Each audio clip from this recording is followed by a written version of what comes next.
불타는 떨기나무에서 하나님으로부터 사명을 받고 모세는 형 아론과 함께 애굽으로 갔습니다. 하나님께서 이스라엘 장로들 앞에서 모세 아론을 통해서 그들에게 기적을 베푸시자 그 장로들은 모세 아론을 믿게 되었습니다. 하나님께서 자기들을 불쌍히 여겨주셔서 애굽에서 건져내셔서 적과 끓여오는 가나안 땅으로 인도하신다는 사실을 믿고는 하나님께 머리 숙여 경배했던 것입니다. 이제 모세 아론이 바로에게 가서 하나님께서 이르신 말을 다 전합니다. 광야로 사흘길쯤 가서 그곳에서 여호와 하나님께 제사를 드려야 되니까 자기 백성 이스라엘 백성들을 보내달라고 말합니다. 자, 그러자 바로가 이렇게 말하죠. 여호와가 누구이기에 내가 그의 말을 들어야 하느냐? 나는 여호와를 알지 못하노라라고 말합니다. 그러면서 거절하죠. 보내지 않겠다라고 말합니다. 자, 바로 입장에서 보면 당연한 반응인 것 같아요. 자기 나라에서 종살이 하고 있던 자들이 자기들의 신을 운운하면서 자기들을 보내달라고 하니까 좀 기가 막혔던 것입니다. 어처구니 없었던 거예요. 근데 문제는 거절로 끝난 것이 아니었습니다. 백성들의 감독관을 불러서 이렇게 말합니다. 너희는 백성에게 다시는 벽돌에 쓸 짚을 전과 같이 주지 말고 그들이 가서 스스로 짚을 줍게 하라. 전엔 짚을 공급해 주었는데 이제는 짚을 공급해 주지 말고 스스로 짚을 구해서 벽돌을 만들라고 말하고 있습니다. 재료를 스스로 구입해서 작업하라는 것입니다. 자급자족하라는 거예요.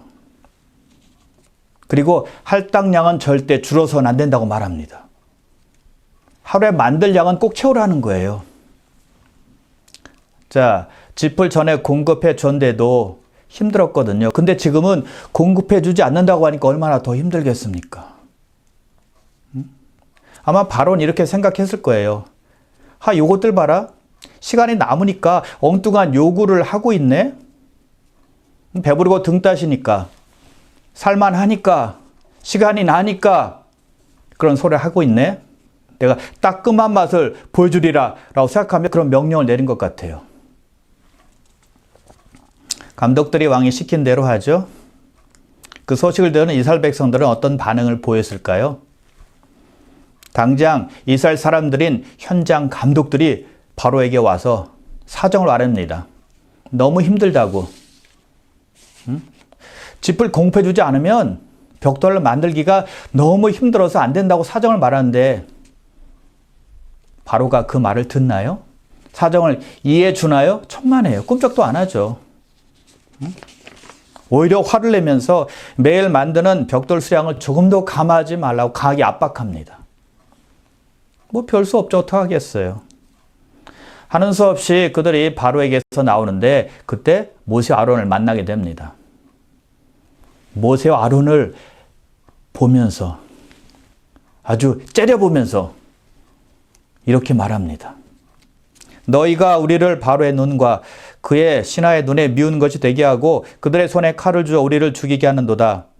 여호와는 너희를 살피시고 판단하시기를 원하노라.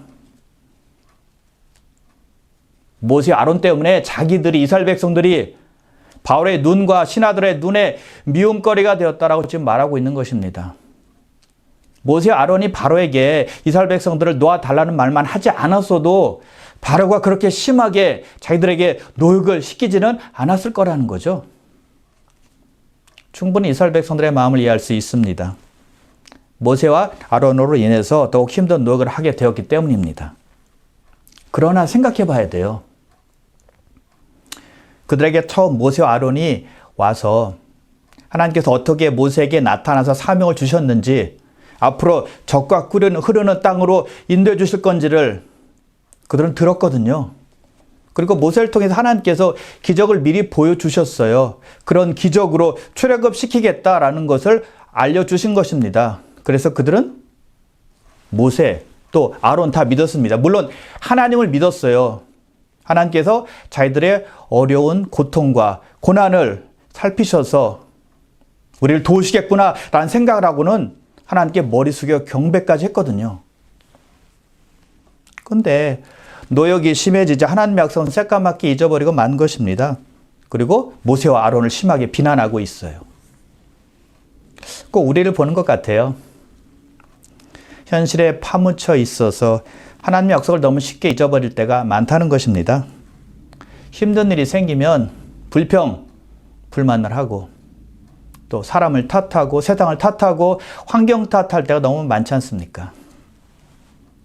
이스라엘 백성들에게는 얼마 안 있으면 하나님의 역사가 일어날 것이거든요. 하나님께서 그의 백성들의 아픔과 슬픔과 신음소리와 고통을 들으셨다 분명히 말씀하고 있거든요.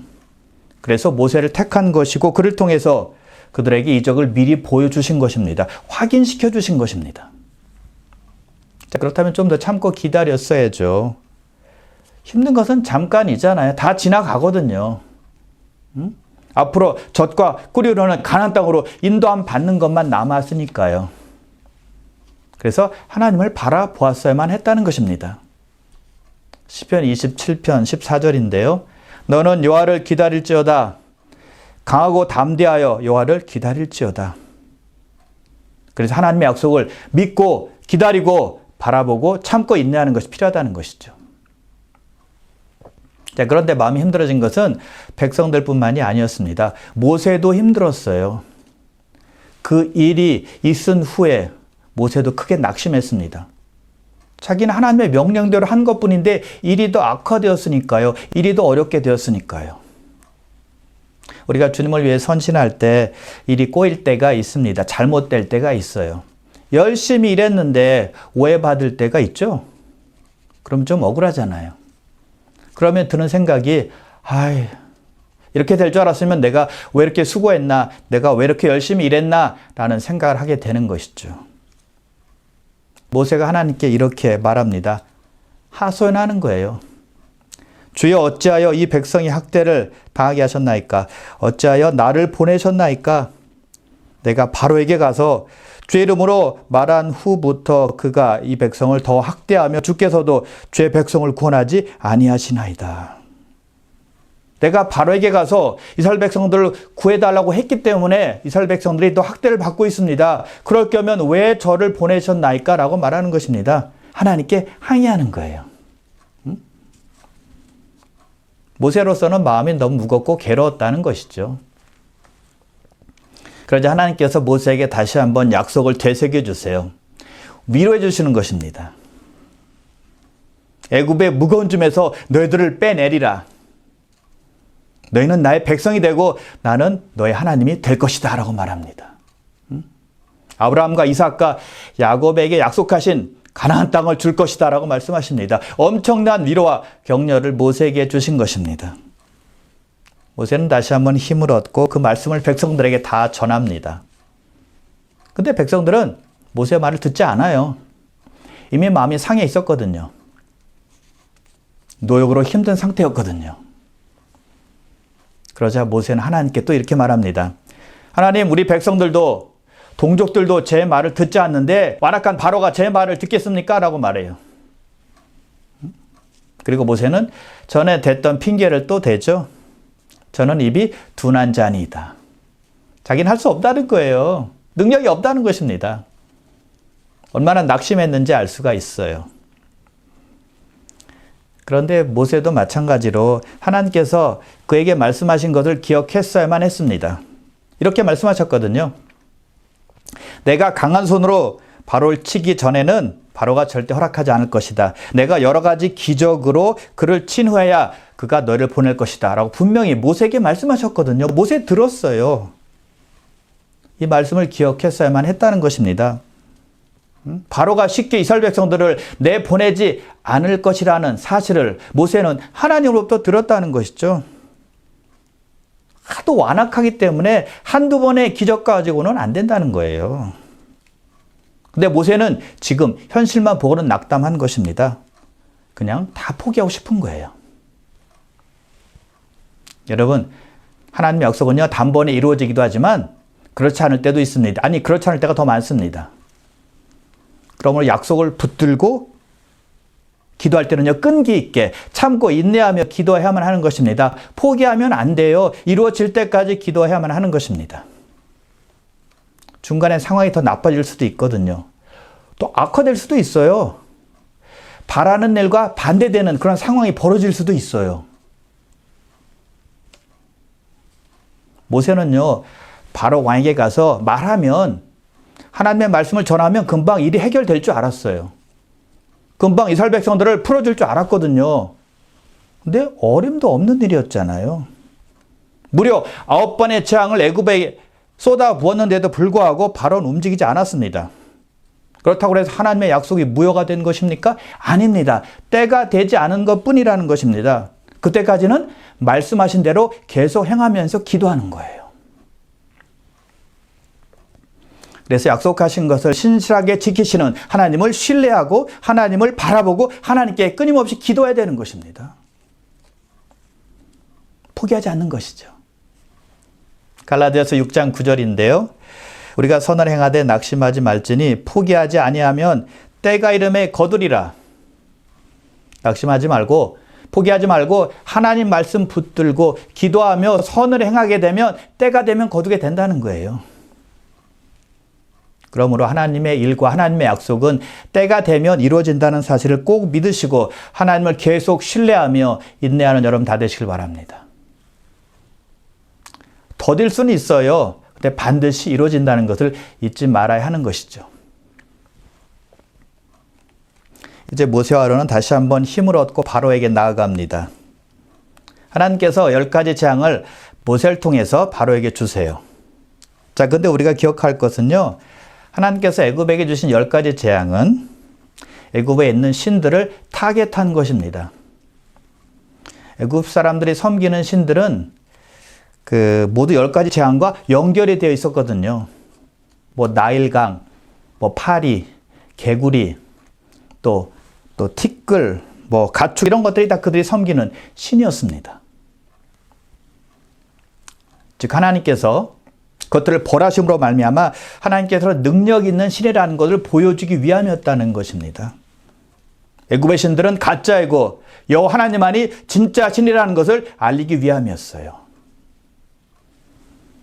자, 첫 번째 재앙, 나일강이 피로 변하는 것이었습니다. 모세 아론이 하나님의 말씀대로 지팡이를 가지고 나일강을 치자 그 물이 피로 변했고 그 물 속에 있는 고기들은 다 죽고 또 물은 악취가 났습니다. 애굽 사람들이 나일강을 마셔야 되는데 마시지는 못하는 것입니다. 그런데 애굽의 마술사들도 그런 일을 행했습니다. 아마 소량의 물을 가지고 핏빛으로 보이게 하는 술수를 쓴 것 같아요. 그것을 보자 바로가 모세와 아론의 말을 듣지 않게 되죠. 두 번째 재앙, 개구리 재앙입니다. 모세의 지팡이를 강물과 운하들과 못 위로 내밀자 수많은 개구리떼가 애굽 땅으로 올라옵니다. 애굽 사람의 집들과 그리고 바로의 궁, 거실, 침실, 침상까지 개구리떼가 들어왔습니다. 견디기가 어려운 일이잖아요. 개구리가 자기 집, 잠자는 곳까지 들어왔으니까요. 그러자 바로가 이렇게 반응을 즉시합니다. 다급하게 말하는 거예요. 나와 내 백성에게서 개구리를 떠나게 하라. 내가 이 백성을 보내리니 그들이 여호와께 제사를 드릴 것이니라. 못 견디겠다는 것이죠. 개구리가 자기 방까지 침투해 왔으니 얼마나 괴롭겠어요. 개구리가 자기 다리와 팔과 얼굴까지 기어온다고 생각해 보십시오. 얼마나 징그럽습니까? 애완동물도 아니고. 또 개구리들이요, 손에 닿고 또 다리에 걸렸을 거예요. 또 개구리들 개골개골 우는 소리가 밤낮으로 들었을 텐데 죽을 맛이었을 거예요. 그래서 바로가 모세 아론을 부르더니 이스라엘 백성들을 보내겠다고 말하는 것입니다. 자, 그런데 모세가 질문을 합니다. 내가 하나님께 간구할 테니까 언제 개구리들이 철수하면 좋겠습니까? 라고 바로 왕에게 물어요. 그러자 바로가 내일 간구해달라고 대답을 합니다. 내일 개구리들을 없애달라고 말하는 것입니다. 여러분 참 이상하죠? 지금 위급한 상황인데 지금 괴로워 죽겠는데 왜 오늘 당장이 아니라 내일 개구리들을 없애달라고 말하는 것일까요? 응? 이스라엘 백성들을 빨리 보내기 싫어서 그런 말 했을 것입니다. 하루라도 더 붙잡아 놓고 부려먹고 싶었던 것입니다. 하루라도 더 시간을 끌고 싶었던 거예요. 응? 당장 내보내기가 싫었던 것이죠. 즉 하나님의 말씀에 불순종했던 것입니다. 그래서 결국 바로와 애굽 사람들은 개구리와 하룻밤을 지내는 고통 속에 있게 되었다는 것입니다. 여러분, 우리가 하나님의 말씀에 순종하지 않을 때 우리도 그런 고난을 받을 수 있다는 것을 우리는 기억해야 되는 것입니다. 순종하지 않으니까 내가 스스로 고난에 빠지고 고통에 빠지는 것입니다. 내가 스스로 고난을 자초하는 거예요. 시편 107편 17절인데요. 미련한 자들은 그들의 죄악의 길을 따르고 그들의 악을 범하기 때문에 고난을 받게 되느니라. 악을 범하기 때문에 고난을 받게 된다는 것입니다. 내가 죄를 짓기 때문에 고통을 받게 된다는 거예요. 그래서 우리가 이 세상에서 당하는 여러 가지 고통들을 가만히 살펴보면 많은 경우에 우리가 하나님께 불순종했기 때문에 오는 결과라는 것이죠. 이기심과 욕심으로 결정했기 때문에 오는 결과라는 거예요. 우리의 죄 때문에 고난 받을 수 있다는 것을 우리는 기억해야 한다는 것이죠.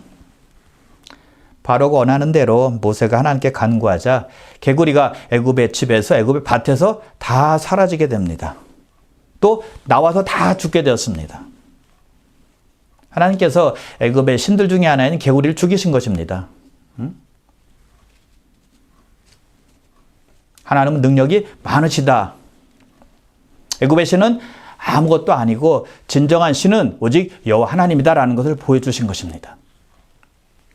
그때 성경은 이렇게 말씀하고 있는데요. 그러나 바로가 숨을 쉴 수 있게 됨을 보았을 때 그의 마음을 완강하게 하여 그들의 마음을 듣지 아니하였으니 그들의 말을 듣지 아니하였으니 바로가 숨을 쉴 수 있게 되자 마음을 틀었다는 것입니다. 편안하게 되자 살만하게 되자 마음을 바꿨다는 거예요.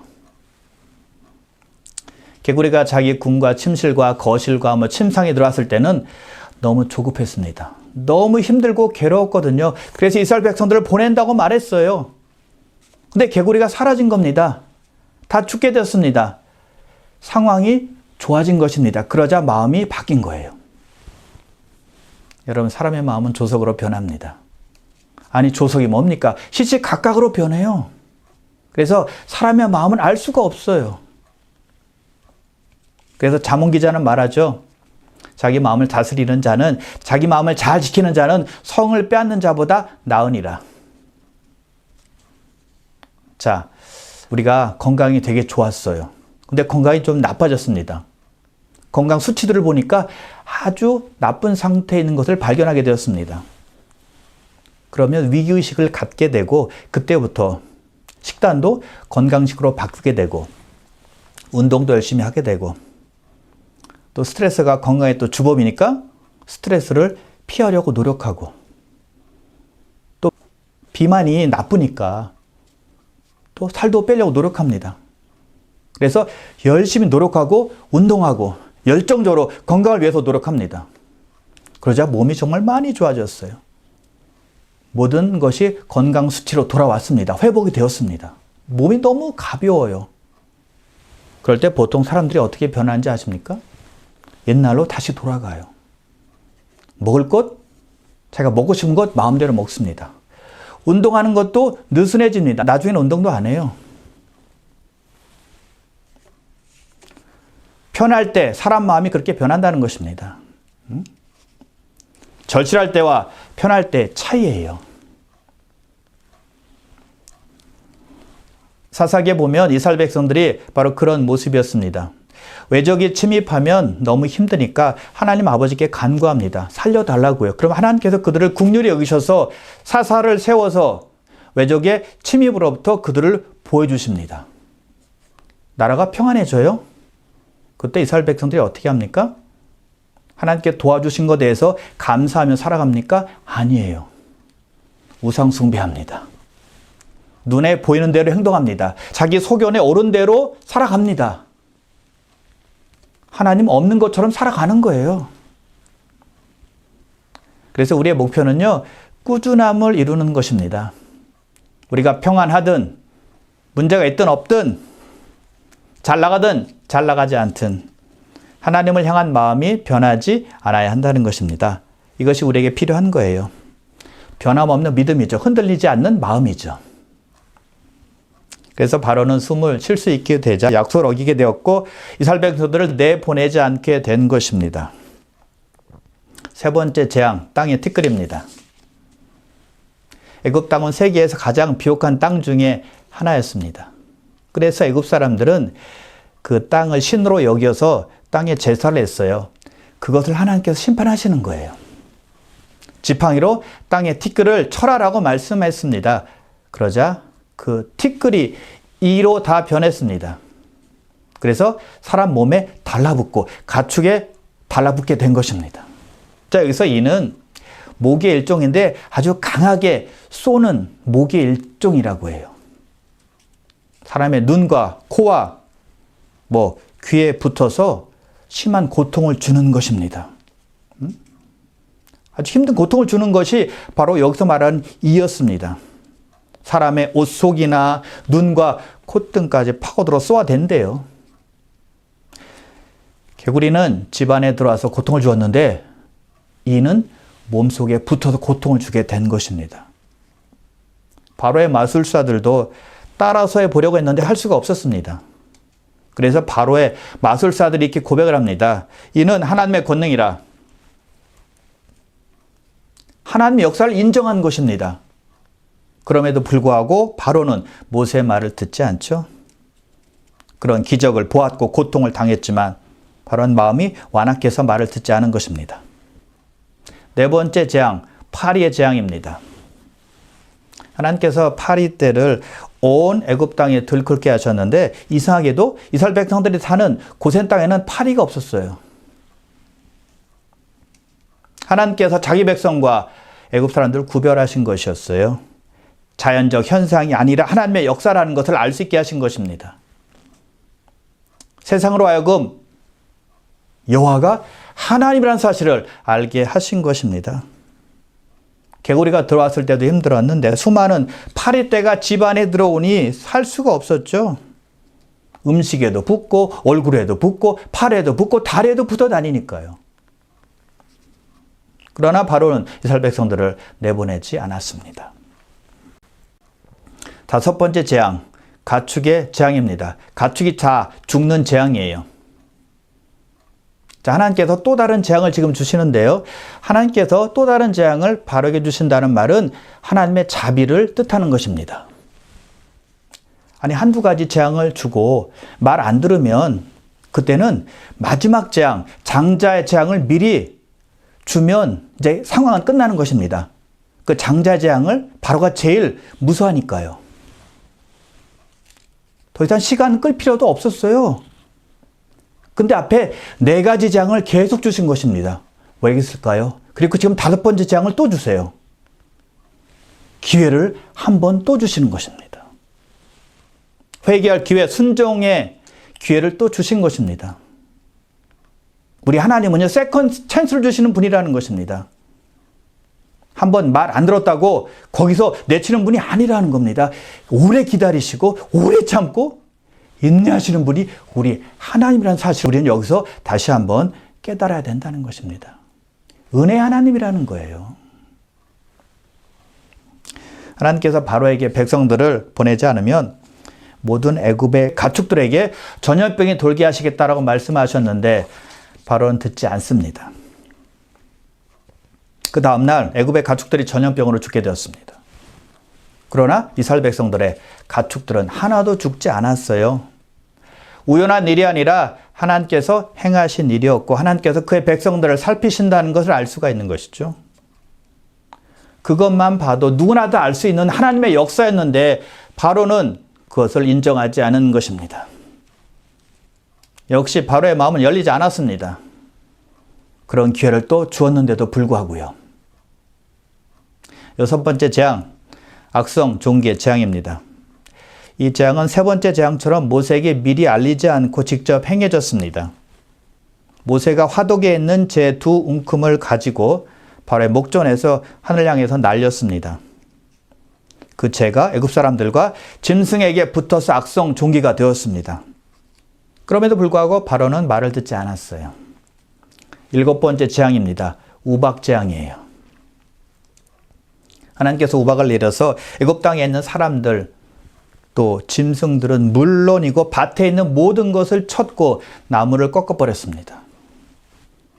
돌멩이 같은 우박이 하늘로부터 비같이 쏟아내리니 피해가 얼마나 컸겠습니까? 그러나 이스라엘 백성들이 사는 고센 땅은 멀쩡했습니다. 우박이 없었어요. 너무 피해가 심하니까 바로가 모세를 부릅니다. 이렇게 고백을 해요. 이번은 내가 범죄하였노라. 이번만 범죄했나요? 계속 범죄했는데? 이렇게 말합니다. 여호와는 의로우시고 나와 내 백성은 악하도다. 그러면서 우박을 그치게 해주면 이스라엘 백성들을 보내겠다고 말합니다. 우박이 그쳤어요. 다시 그의 마음이 강팍해져서 마음이 바뀌었죠. 내보내지 않았습니다. 자, 여기서 바로는요, 자기가 범죄했다고 했고요.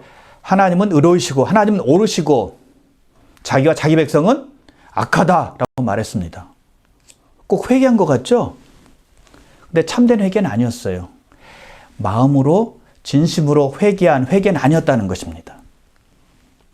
바로는요, 죄의 결과에 대해서는 슬퍼했지만, 죄의 자체에 대해서는 슬퍼하지 않은 것입니다.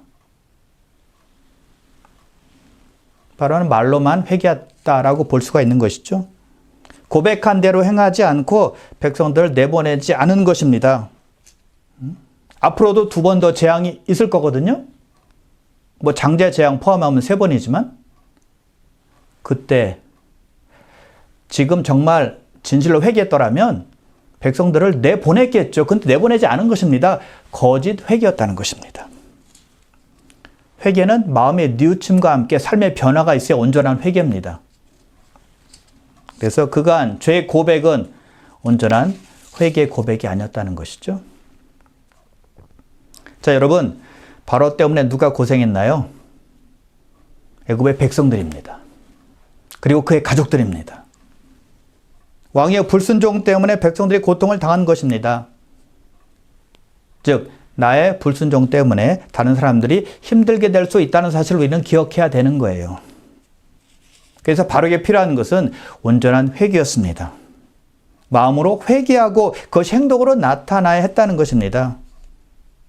그러므로 저 여러분들도 회개하며 변화된 삶이 필요한 것이죠. 8번째 재앙, 메뚜기 재앙입니다. 자, 기억할 것은요, 재앙은 갑자기 일어나지 않았다는 것입니다.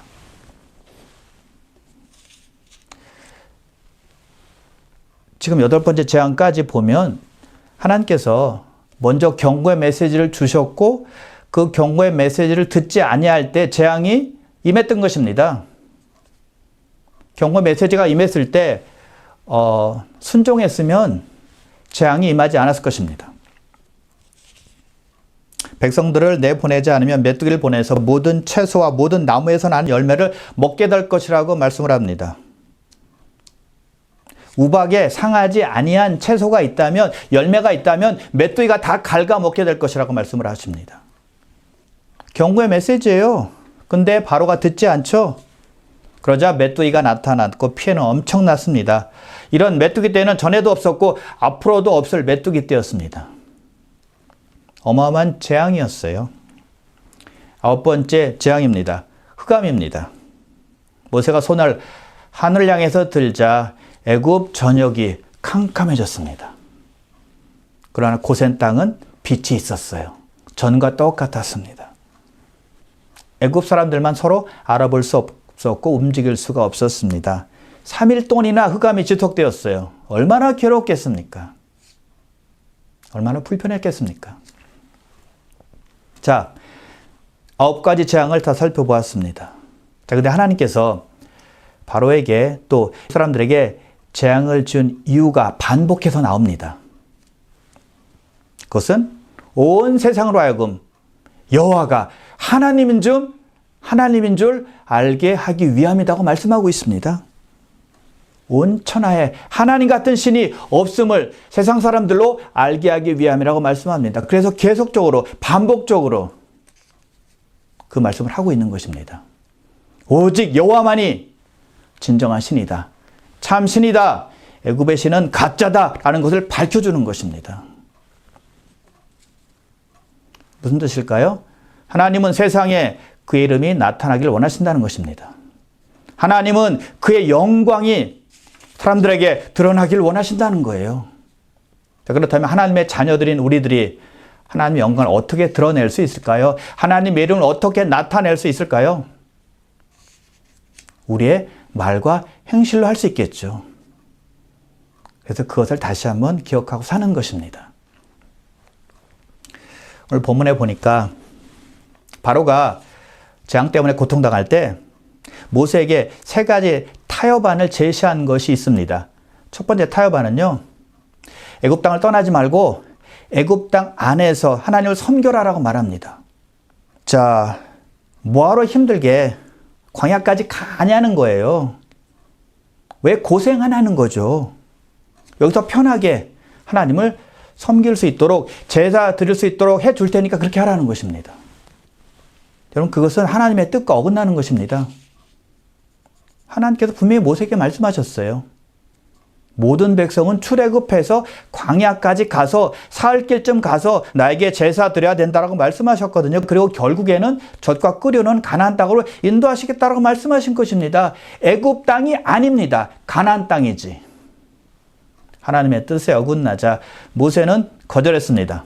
자, 바로의 두 번째 타협안, 제안은요, 장정들만 가서 하나님을 섬겨라라고 말합니다. 어차피 제사 드리려면 남자들만 하는 거지 애들도 또 아내들도 여자들도 제사 드리지 않는 것 아니냐. 그러니 너희들만 가서 제사 드리고 다시 돌아와라 라고 말하는 거예요. 자, 이것은요, 바로가 아내들과 아이들을 인질로 잡겠다는 속셈이죠. 그래야 남자들이 제사 드리고 돌아올 테니까요. 이것도 역시 모세가 거절했습니다. 그래서 세 번째 타협안, 세 번째 제시는요, 제안은 양과 염소는, 소는 그냥 두고, 가축들은 그냥 두고 사람만 나가라라고 말합니다. 여러분, 이것은요, 하나님의 뜻과 완전히 반대되는 것이었습니다. 하나님께서 출애굽할 때 가축들을 포함해서 이스라엘 백성들을 탈출시키는 것이 하나님의 뜻이었습니다. 왜요? 제사 드리려면 짐승이 있어야 되잖아요. 짐승의 피로 하나님께 예배 드려야 되니까요. 그래서 이것도 역시 모세가 노한 것입니다. 자, 이 세 번째 제안, 이 타협안은요, 니고시에이션이었습니다. 유혹이었습니다. 거래하자는 거예요. 내가 사람들은 놓아주니까 너희들의 가축은 나에게 다오. 그런 뜻입니다. 윈윈 하자는 것입니다. 서로 혜택을 보자는 거예요. 그러니 가축을 두고 가라는 것이죠. 그러나 하나님께서는 그렇게 말씀하지 않으셨기 때문에 모세는 그것도 거절합니다. 자, 바로는 모세에게 유혹을 했습니다. 첫 번째 유혹이 안 되자 두 번째 유혹을 했고, 두 번째 유혹도 안 통하자 세 번째 유혹까지 합니다. 타협하자고 대든 거예요. 하나도 이루지 못했죠. 하나님의 뜻이 아닌 것을 알고 모세는 다 거절했다는 것입니다. 여러분, 이 세상에서 우리가 예수 믿고 살아갈 때 사탄이 우리에게 속삭이는 것이 있습니다. 좀 세상과 타협해서 살아. 좀 쉽게 살아. 왜 이렇게 빡빡해? 응? 좋은 게 좋은 거지 뭐. 응? 좀 편안하게 살아. 남들처럼. 이렇게 말합니다. 근데 하나님의 뜻이 아니라면 우리는 모세처럼 노할 줄 알아야 된다는 것입니다. 세상 풍조에 휩쓸려 가는 것이 아니라 연어처럼 물살을 거슬러 올라갈 줄도 알아야 된다는 거예요. 모세가 바로와의 줄다리기를 할 때 그런 타협안이 자기에게 왔을 때 이제는 좀 그렇게 타협해서라도 그래, 이 백성들을 좀 이끌어내자 라고 생각할 수도 있었어요. 근데 모세는 절대 타협하지 않았다는 것입니다. 결단코 그의 유혹에 넘어가지 않았다는 것입니다. 얼마나 멋진 사람입니까? 그러면 사랑하는 귀한 성도 여러분, 마귀가 유혹하는 타협 안에 절대 속지 마시고 세상이 달콤한 말로 우리에게 속삭이면서 우리를 거짓말로 속여서 세상 물결에 동조하라고 할 때 거기에 유혹되지 말고 오직 하나님 말씀으로 승리하는 여러분 다 되시기를 주님의 이름으로 축원합니다.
평생에 단 한 가지 바라는 일 그의 집에 살면서 주의 그 아름다움 바라보며 그를 사모하는 것 스스로 그댈 찾지 않는 나약한 우리에게 겸손하심으로 다가오셨네. 할렐루야. 오 위대하신 주님, 내 생각과 내 표현보다 더 크신 주를 찬양해. 오 모든 만물들 아름다운 그의 능력 보라. 어찌 기뻐 뛰지 않을 수가 있으리요. 쓸데없던 나의 고집이 주를 만나 믿음 되어 이제 주를 고집합니다.